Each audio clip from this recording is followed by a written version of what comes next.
Hello friends, today we will do the most important questions for the 2026 exam for class 10th English.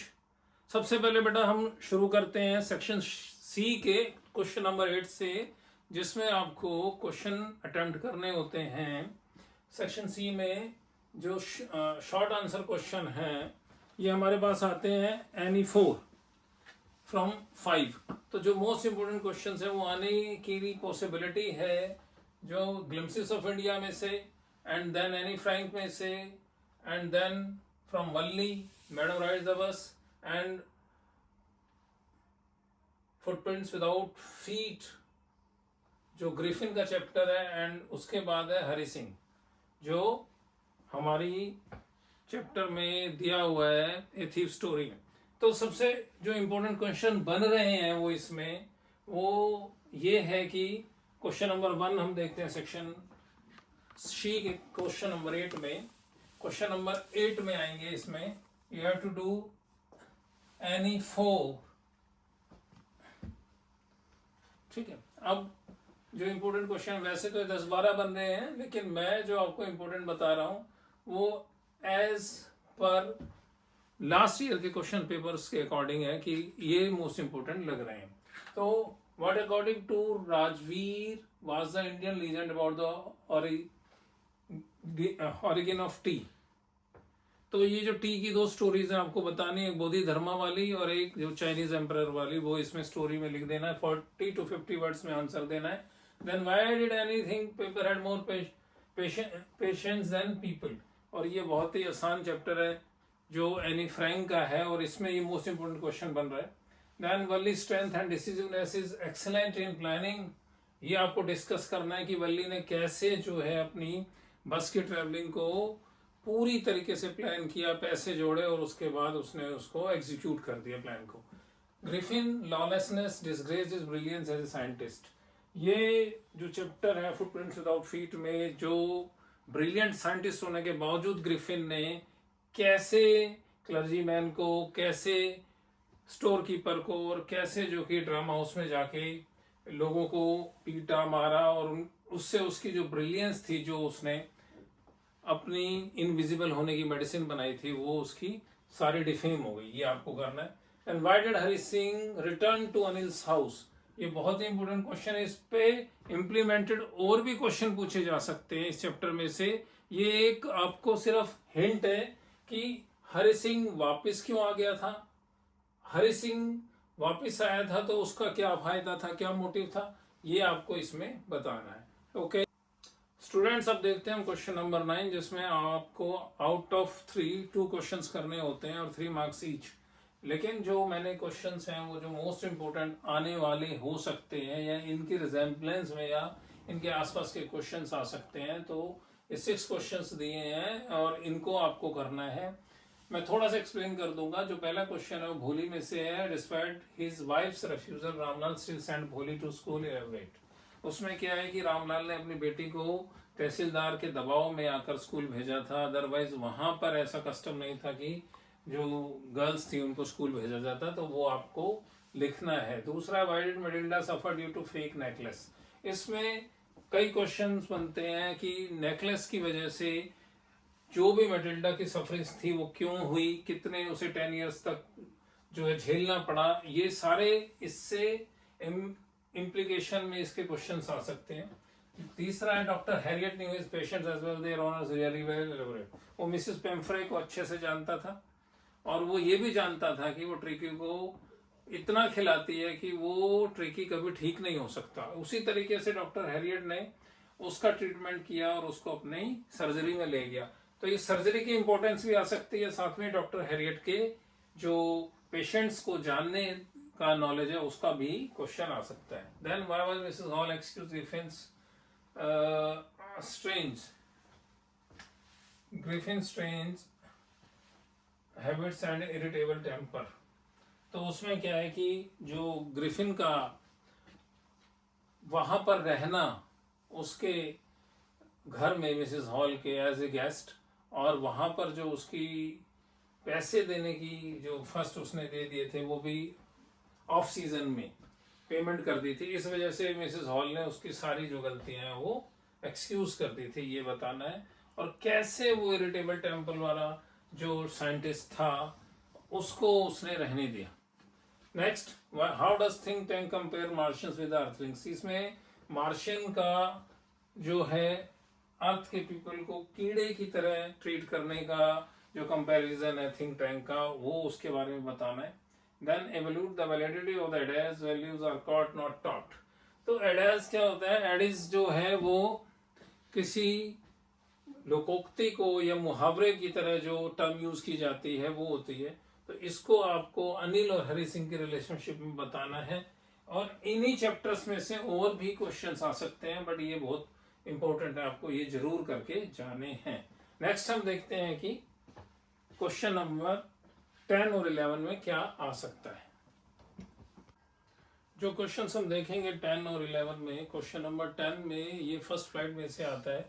तो बेटा जब वे first flight में से question आते हैं तो हमें देखना होता है कि जो प्रोज है और पोएट्री है उसमें से क्या है। अब ऐसा पैटर्न हो गया है लास्ट 2 ईयर से कि एक क्वेश्चन जो है वो प्रोज में से आता है और एक पोएट्री में से आता है। और लेकिन उनमें 2-2 चैप्टर इंक्लूड होते हैं, 2 पोम्स इंक्लूड होती हैं, 2 चैप्टर इंक्लूड होते हैं। तो जैसे ये हम क्वेश्चन नंबर 1 देख रहे हैं, determination and fearlessness for the character highlights of पल्ली। तो एंड देन उसके साथ हमने अटैच कर दिया जो a long walk to freedom and Nelson Mandela said courage is not absence of fear but triumph over it. Means तो जो करेज है वो दोनों में था, वल्ली में भी था एंड नेल्सन मंडेला में भी था।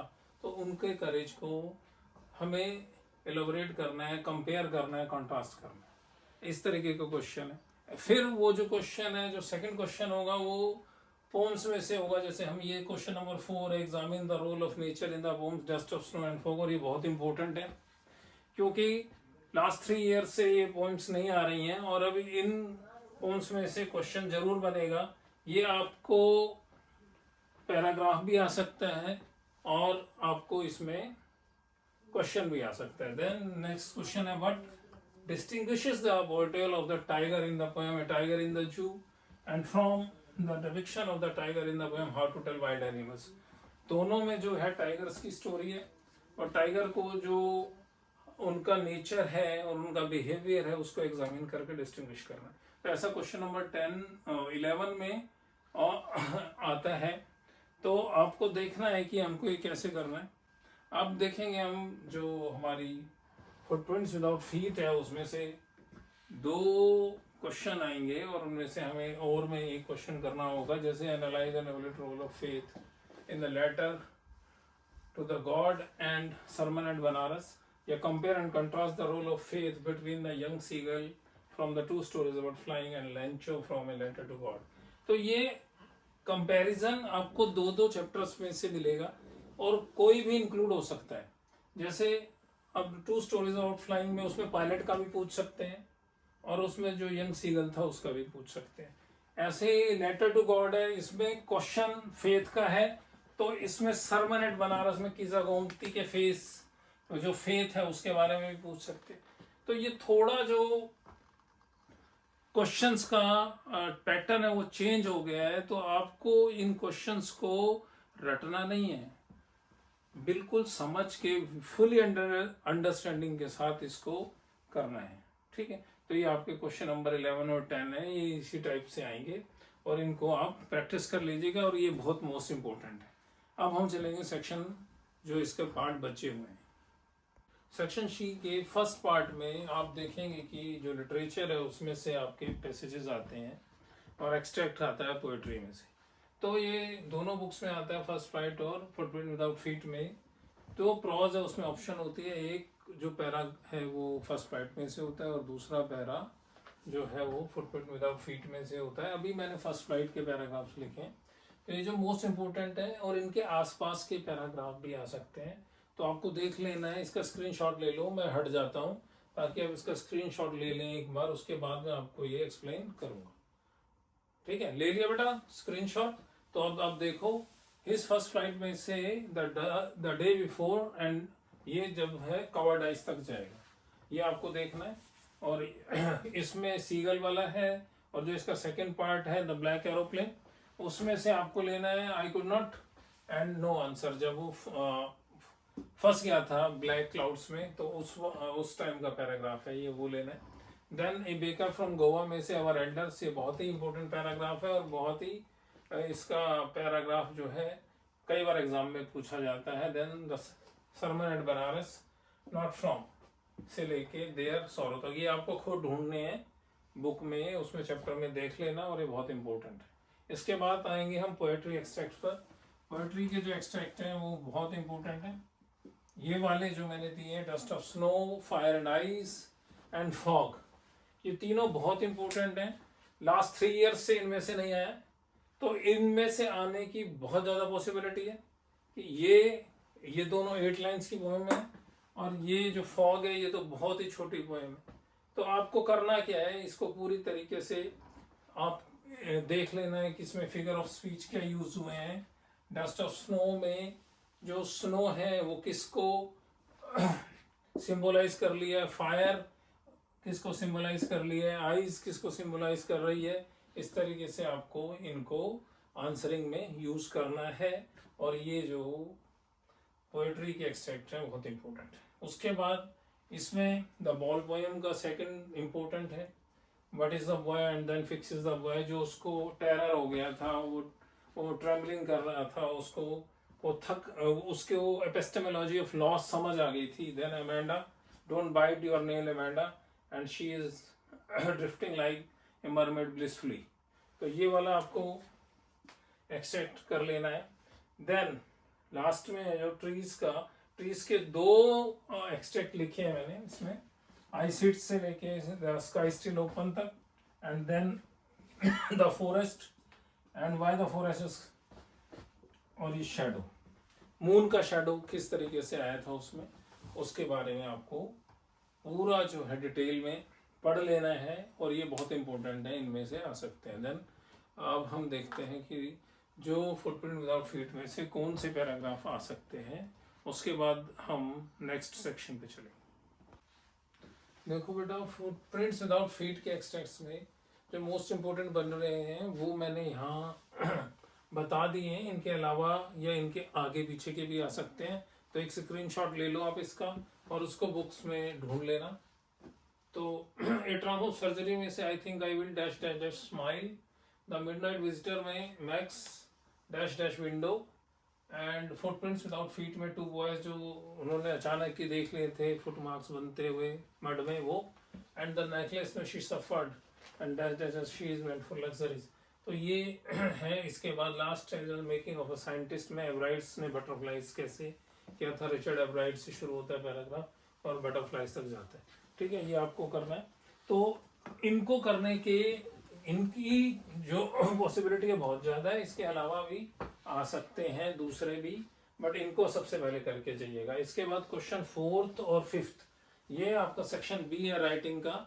उसमें ग्रामर के पोर्शन के बाद जो क्वेश्चन नंबर 4th आता है वो लेटर टू द एडिटर, ये लेटर जो है वो अथॉरिटी को लिखना होता है, जैसे म्युनिसिपल कमिश्नर है या ट्रैफिक कमिश्नर है, इन सबको लिखने होते हैं। तो ये सेक्शन बी में जो क्वेश्चंस आएंगे, इनमें जो मोस्ट पॉसिबिलिटी है to the editor of a national daily कि भाई एनवायरमेंटल पोल्यूशन बढ़ रहा है ड्यू टू गार्बेज, जो गार्बेज है सिटीज में वो ज़्यादा आ रहा है, उसकी वजह से पोल्यूशन बढ़ता जा रहा है।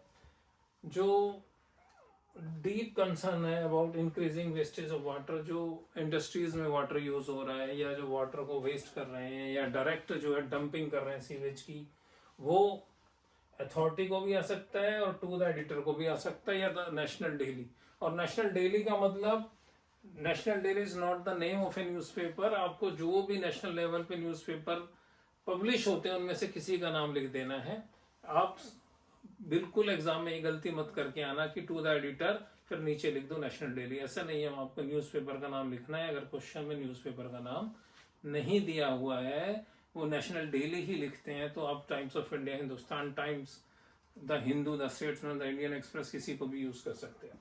इसके बाद साइबर अटैक्स, इससे जो है डायरेक्ट साइबर सेल को लिखने को भी आ सकता है और टू द एडिटर को भी आ सकता है। तो इसीलिए मैंने अथॉरिटी करके 4 ऑप्शन दे दिए हैं। Increasing screen time of students, इससे जो हैजर्ड हो रहे हैं स्टूडेंट्स को, जो उनकी आंखें कमजोर हो रही हैं, हाइपरटेंशन, ब्लड प्रेशर, और जो उनकी प्रॉब्लम्स आ रही हो रही है डिप्रेशन की, वो सब ये क्वेश्चन 4th में आ सकता है। इसके बाद आप क्वेश्चन 5th पे आएंगे। क्वेश्चन 5th है जो, उसका पैटर्न जो सीबीएसई ने है वो थोड़ा सा चेंज किया है। पहले क्या होता था, पाई डायग्राम, रे डायग्राम, और ऑगिव, स्टैटिस्टिकल डाटा, फ्रीक्वेंसी टेबल, इस तरीके से आपको एनालिटिकल पैराग्राफ करना होता था। लेकिन अब जो है पैटर्न बदल दिया है। वो क्वेश्चन जो है आपको यहाँ दिखेगा, क्वेश्चन नंबर 5th, उसकी 2 ऑप्शन होती हैं। आपको जो जनरली इस ईयर में प्री बोर्ड में भी और वैसे भी पूछा गया, वो ज्यादातर चीफ गेस्ट को जो है चूज करने के लिए या स्पीकर को चूज करने के लिए ऐसे ऑप्शन आते हैं। तो वो टेबुलर फॉर्म में 2 पर्सन दिए होते हैं, 2 स्पीकर दिए होते हैं, उनकी क्वालिटीज दी हैं, और उन क्वालिटीज को आपको अपने माइंड में रखते हुए चूज करना है। आप किसी को भी चूज कर सकते हो, whoever इज द कैंडिडेट, बस आपको उसकी क्वालिटीज लिखनी है, और दोनों ही चूज करने पे आपका आंसर गलत नहीं होगा। आप किसी एक को चूज कर सकते हैं, दोनों में उसकी क्वालिटीज और उसका जो डिस्क्रिप्शन है वो देना है। तो इस तरीके का क्वेश्चन आएगा 5th में, वो जो आपको कर देना है। इसके बाद ग्रामर, आपको पता है ये सेक्शन बी में ग्रामर है कि कम से कम 3 क्वेश्चन तो इनडायरेक्ट स्पीच के आते ही हैं, और उसको आपको लिखा आता रिपोर्ट द स्पीच, ठीक है।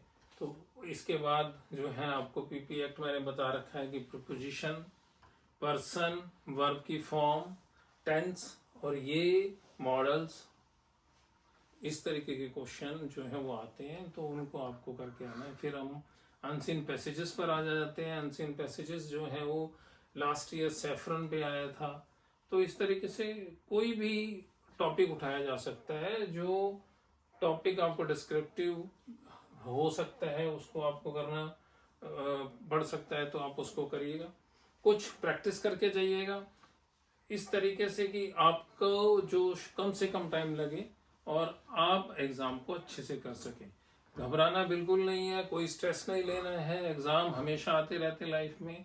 आपको एग्जाम को प्रॉपर तरीके से जो है प्रिपरेशन के साथ देना है, और बिल्कुल घबराना नहीं है। जो आप इन सब को पढ़ के जाएंगे तो आपके मार्क्स अच्छे से आएंगे। तो best of luck for your exam. Thank you.